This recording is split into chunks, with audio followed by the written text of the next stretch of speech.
Hey there, beautiful people. It's Maria here, and I'm gonna make a quick follow-up video about a video I just spoke to about how Qigong helps us enter into a parasympathetic state so that we feel safe in our bodies and how important that is.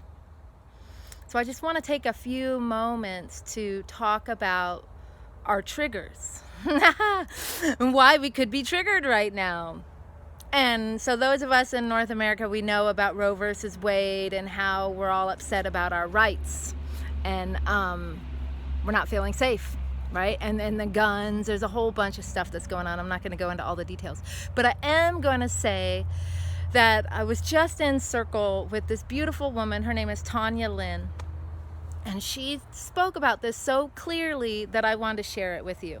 She was talking about something else, like triggers in general. But I'm going to talk about it in this moment that we're in right now, June 29th. We're still just a few days after realizing about Roe versus Wade. We're still in the wake of that.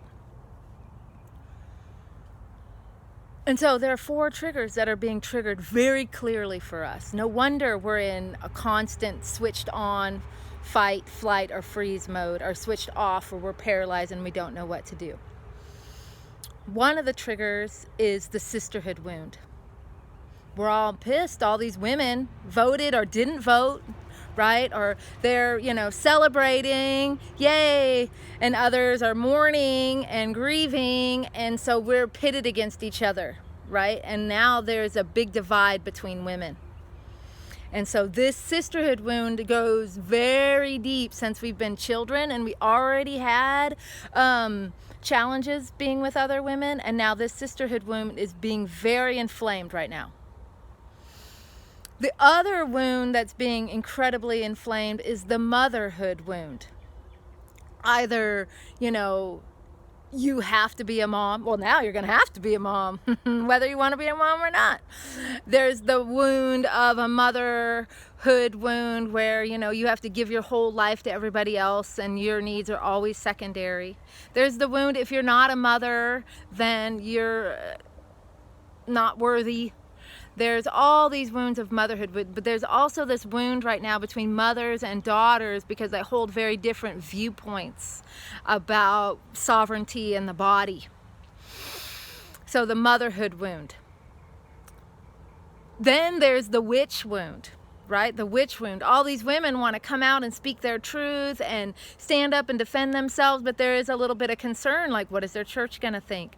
What is the culture going to think? How is this going to affect my business? How is this going to affect me if I stand up and stand for what I believe in? So I'm calling it the witch wound, but it's ultimately the wound that prevents you from being yourself. And then there's the fatherhood wound. The fatherhood wound, we can easily blame patriarchy, and the fatherhood wound stems from these masculines, these divine, gorgeous young men and boys that were never really taught how to honor the sacred feminine.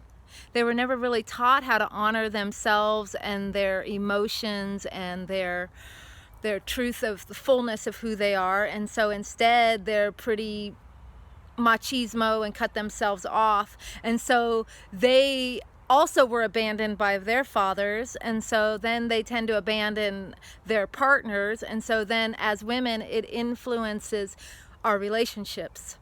And so this fatherhood wound is very alive in this whole Roe versus Wade abortion rights. And so these wounds are real, and I'm speaking about them very clearly so you have a sense of why am I responding like this. And it's not so much that the wounds are so important. They are so important because that's what's triggering us. What I want to leave this conversation with is the awareness of these wounds run deep. We can talk about them, and ways to talk about them and safe places to talk about them is in circle.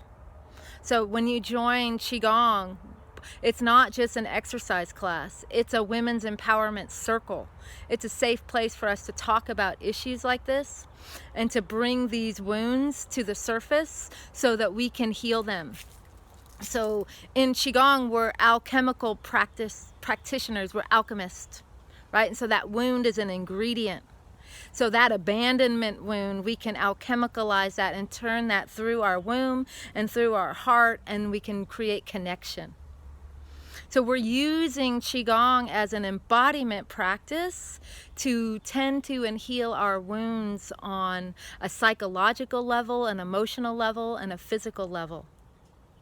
And Qigong helps us create the space in our bodies, create the space in our minds, create the space in our emotions to hold our center while we're in this turmoil and this healing. When we're shut down by all these wounds, we're in a contracted state. And we're in a place of needing to protect ourselves, and we're contracted. And when you're in a contracted, protective state, you don't have any space to consider anybody else's feelings, anybody else's perspectives, or an alternative reality. So Qigong helps us open up space so that we realize we are bigger than our wounds. And once we realize that we're bigger than our wounds, and we're not alone in our wounds, and we're in a safe container with other women in circle, we have so much more capacity to be with, not bypass the wounds, but to be with them, feel them, understand them, learn the gift from them, and to integrate and incorporate them so that we can move through this experience, trusting ourselves, trusting our bodies, trusting each other. So thank you.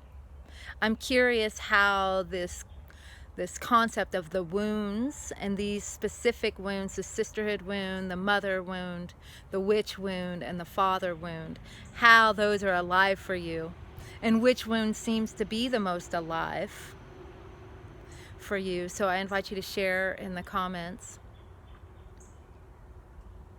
And I just know that there is a reprieve, there is a sanctuary. What a sanctuary is, a refuge, right? It's a place for people to come to feel safe. And so that's what Path with Harmony is. Path with Harmony is a sanctuary for the awakening woman. And when you're awakening to the fullness and to the wholeness and the truth of who you are, you need space in your body. You need to be connected to your power, to all your sources. And so from that space and that spaciousness, then things can shift and turn. So I invite you to explore and see if Qigong is right for you right now. I have a feeling it's right for a lot of you. We'll see how you receive this message, and I invite you to join.